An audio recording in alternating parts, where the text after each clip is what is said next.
herritarren iritzi guztia jaso nahi ditugu, eta zein behar dugu, behin iritzi horiek jaso, eta mahai gainean dazkoan garaien horrek eman du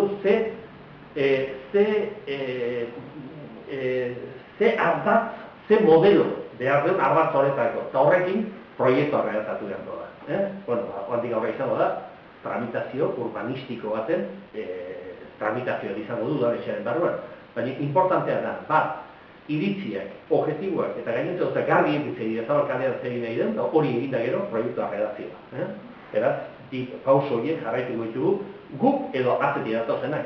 Baina hori ekekutatu behar dagoela, horregatik bilatu denuen gai bat, udaletxeko indar guztien oniritzia izango zuen gai bat, herritar asko, preokupazioa demostratu zutena, kudeatuz programaren objektiboekin oso ondo ezkontzetan gainez gai honetan, beraz hori dana kontzolekita hori izan du da, eta guk garrantzi hori eman nahi dugu, eta eskatu eta deialdi egin, urrengo astean, nola komertzianteak, hosteleroak, ala herritarrak, Idiazabalkalea ibiltzen duen herritarrak parte hartzeko, zeratik interes asko lotu behar diralako olako proiektu batean. Deialdi berezi egin nahi dugu honekin.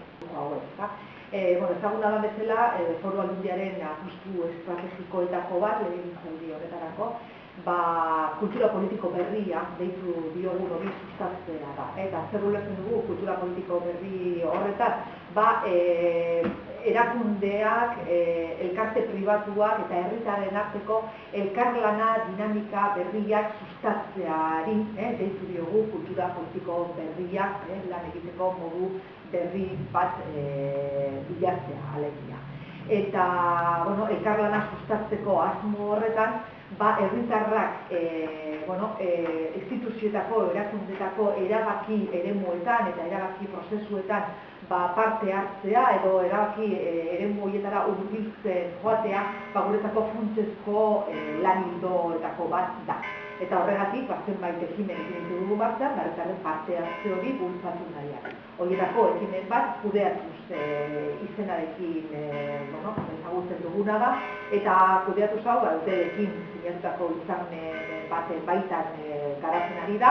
Hitzarmen horren arabera, Foru Aldundiak lurraldeko 30-40 herritar ekimen parte-hartzailean bultzatzeko laguntza emateko konpromisoa hartzen du, eta esan hirugarren edizioa dela orain egiten ari garen hau, zeia batzutan martxan hasita daude, eta aurreko 20 herrietako esperientzia oso positiboa izan da, kontutan izan behar da gaina, udal esparrua edo udal maila egokia dela oso herritarren partaidetza prozesuak bultzatzeko, gertutikan sentitzen dituztelako edo nabaritzen dituztelako udal mailan tratatzen diren gaiak edo udal mailako eskuduntza diren gaiak, eta beraz, ekimenak oso positiboak izaten ari dira, esan bezala, bi motarako ekimen bultzatzen dira, alde batetik herritarraek herrian ematen diren eta zerbitzu edo gaiei buruzko iritzia jakiteko ekin bat egiten da, galdetu bat egiten da,